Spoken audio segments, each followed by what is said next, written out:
ನಮಸ್ಕಾರ, ನಾನು ಶುಭ. ಬಟ್ಟೆ ಇಡೋಕ್ಕೆ ಜಾಗ ಇಲ್ವಾ? ಹಳೇ ಬಳೆಗಳಿದ್ರೆ ಸಾಕು, ನೀವು ಎಷ್ಟೇ ಬಟ್ಟೆಗಳಿದ್ರೂ ಇಡ್ಬೋದು.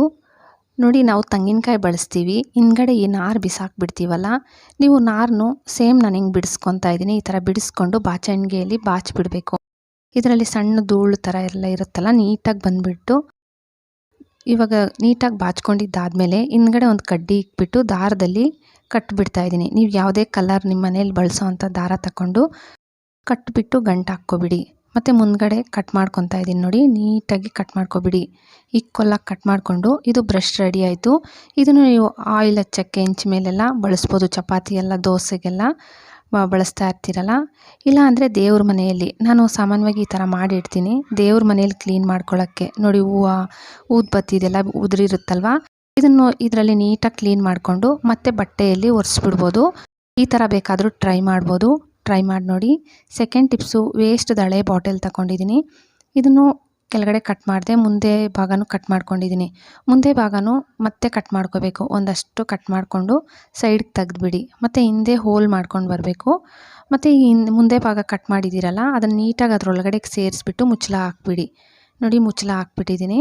ಇವಾಗ ಫೋರ್ಕ್ ಸ್ಪೂನಲ್ಲಿ ಬಿಸಿ ಮಾಡಿಬಿಟ್ಟು ಹೋಲ್ಸ್ ಮಾಡ್ಕೋಬೇಕು. ಎಲ್ಲ ಸೈಡೂ ಕೆಳಗಡೆ ಹೋಲ್ಸ್ ಮಾಡ್ಕೊಬಿಡಿ. ನೋಡಿ, ಹೋಲ್ಸ್ ಮಾಡ್ಕೊಬಿಟ್ಟಿದ್ದೀನಿ. ಚಿಕ್ಕ ಚಿಕ್ಕ ಸ್ಪೂನ್ಸ್ ಇಡೋಕ್ಕೆ ಜಾಗ ಇಲ್ಲ ಅಂದಾಗ ಈ ಥರ ಮಾಡ್ಕೊಂಡು ಇಡ್ಬೋದು. ತುಂಬ ಚೆನ್ನಾಗಿರುತ್ತೆ ಸ್ಪೂನ್ಸ್ ಎಲ್ಲ ಇಡೋಕ್ಕೆ, ನೋಡೋಕ್ಕೂ ಡಿಫ್ರೆಂಟಾಗಿ ತುಂಬ ಚೆನ್ನಾಗಿ ಕಾಣಿಸುತ್ತೆ. ನೀವು ಬೇರೆ ಕಲರ್ ಬಾಟಲ್ ಇದ್ದರೆ ಆ ಬಾಟಲಲ್ಲಿ ಮಾಡ್ಕೋಬೋದು.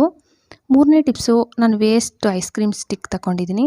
ಇದಕ್ಕೆ ಡಬಲ್ ಟೇಪ್ ಮೆಸ್ಸಿದ್ದೀನಿ. ದಾರ, ನಮಗೆ ಸೂಜಿಗೆ ದಾರ ಹಾಕೋಕ್ಕೆ ಬರಲ್ಲ ಅನ್ನೋರು ಆ ಡಬಲ್ ಟೇಪ್ಗೆ ದಾರ ಮೆಸ್ಸಿಬಿಡಿ. ನೋಡಿ, ಎಷ್ಟು ಸುಲಭವಾಗಿ ಸೂಜಿಗೆ ದಾರ ಹಾಕ್ಕೊಬಿಡ್ಬೋದು.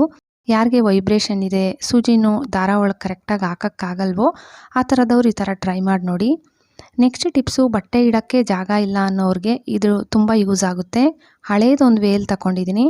ಮತ್ತು ಬಳೆಗಳು, ನಿಮ್ಮ ಮನೇಲಿ ವೇಸ್ಟ್ ಆಗಿರೋ ಯಾವುದೇ ಬಳೆ ಆಗಲಿ ಬಿಡಿ, ವೇಸ್ಟ್ ಬಳೆನ ಹಾಕ್ಕೊಬಿಡ್ಬೇಕು ಆ ವೇಲ್ಗೆ. ಇದನ್ನು ಬೀರು ಇಲ್ಲ ಕಬೋರ್ಡಲ್ಲಿ ಎಲ್ಲ ನೇತಾಕ್ಬಿಡಿ ಒಳಗಡೆ. ಈ ಥರ ನಿಮ್ಮ ಟೀ ಶರ್ಟ್ಸು, ಮಕ್ಕಳು, ನಾನು ನನ್ನ ಮಗಂದು ಟೀ ಶರ್ಟ್ಸ್ ಎಲ್ಲ ನೀಟಾಗಿ ಈ ಥರ ಫೋಲ್ಡ್ ಮಾಡಿ ಜೋಡಿಸಿದ್ದೀನಿ ನೋಡಿ. ಈ ಥರ 2 ಮಾಡ್ಕೊಂಡಿದ್ದೀರ ಅಂದರೆ ಎಲ್ಲ ಬಟ್ಟೆ ಅದರಲ್ಲೇ ಇಡ್ಬೋದು. ಟ್ರೈ ಮಾಡಿ ನೋಡಿ. ಲಾಸ್ಟ್ ಟಿಪ್ಸು, ನಾನು ಬುಕ್ಕಲ್ಲಿ ಒಂದಷ್ಟು ಬೈಂಡ್ ಶೀಟ್ ಕಟ್ ಮಾಡಿಕೊಂಡು ನಮ್ಮ ಮನೆಯಲ್ಲಿ ಕನಕಾಂಬರ ಮತ್ತು ಮಲ್ಲಿಗೆ ಇತ್ತು. ನಾವು ಕಾಮನ್ನಾಗಿ ಒಂದೇ ಥರ ಕಟ್ತೀವಿ ಇಲ್ಲ ಹೊಲ್ಕೊತೀವಲ್ಲ, ಇದು ತುಂಬ ಡಿಫ್ರೆಂಟಾಗಿರುತ್ತೆ. ಅಂದರೆ ಜಡೆ ಹಾಕ್ಕೊಳ್ಳೋರಿಗೆ ನೀವು ಇನ್ನೂ ಚಿಕ್ಕದಾಗಿ ಬೇಕಾದರೆ ಈ ರಟ್ಟದು ಬಾಕ್ಸ್ನು ಚಿಕ್ಕದಾಗಿ ಬೇಕಾದರೂ ಮಾಡ್ಕೋಬೋದು. ಇಲ್ಲ ಕೂದಲು ಸ್ವಲ್ಪ ಉದ್ದ ಇದೆ, ಚೆಂದ ದಪ್ಪ ಇದೆ ಅನ್ನೋರಿಗೆ ಇದು ಕರೆಕ್ಟಾಗಿ ಸರಿ ಹೋಗುತ್ತೆ. ಇಲ್ಲ ಅಂದರೆ ಚಿಕ್ಕದು ಕಟ್ ಮಾಡ್ಕೊಳ್ಳಿ, ಅಲ್ಲಲ್ಲಿ ಜಡೆಗಿಡಕ್ಕೂ ಚೆನ್ನಾಗಿರುತ್ತೆ. ನೋಡಿ, ಕನಕಾಂಬ್ರನ ಹೊಲಿದ್ಬಿಟ್ಟೆ, ಒಂದು 4 ಕನಕಾಂಬ್ರ ಇಟ್ಬಿಟ್ಟು ಹೊಲಿಬೇಕು. ಮತ್ತು ಮಲ್ಲಿಗೆನೂ ಅಷ್ಟೇ ಒಂದೊಂದಿಟ್ಟು ಹೊಲಿತಾ ಇದ್ದೀನಿ ನೋಡಿ. ಸೇಮ್ ಈ ಥರ ಹೊಲ್ಕೋಬೇಕು. ಸ್ವಲ್ಪ ಗ್ಯಾಪ್ ಬಿಟ್ಬಿಟ್ಟು ಒಂದ್ರ ಮೇಲೆ ಒಂದು ಇಟ್ಬಿಟ್ಟು ಹೊಲ್ಕೊಂಡಿದ್ದೀರಂದರೆ ಈ ಥರ ಕಾಣಿಸುತ್ತೆ. ಜಡೆ ಹಾಕ್ಬಿಟ್ಟು ಮೇಲ್ಗಡೆ ಹೇರ್ ಪಿನ್ ಹಾಕ್ಕೊಬಿಟ್ಟಿದ್ದೀನಿ ಅಂದರೆ ನೋಡೋಕ್ಕೆ ತುಂಬ ಚೆನ್ನಾಗಿ ಕಾಣಿಸುತ್ತೆ. ಕಾಮನ್ನಾಗಿ ಒಂದೇ ಥರ ಕಟ್ಟಿ ಮುಡ್ಕೊಳ್ಳೋ ಬದಲು ಈ ಥರ ಟ್ರೈ ಮಾಡಿ. ವಿಡಿಯೋ ಇಷ್ಟ ಆದರೆ ಪ್ಲೀಸ್ ಲೈಕ್ ಕೊಡಿ. ಹಾಗೆ ಸಬ್ಸ್ಕ್ರೈಬ್ ಮಾಡಿಕೊಂಡು ನಿಮ್ಮ ಫ್ಯಾಮಿಲಿ ಫ್ರೆಂಡ್ಸಿಗೆ ಶೇರ್ ಮಾಡೋದು ಮರಿಲೇಬೇಡಿ. Thank you friends.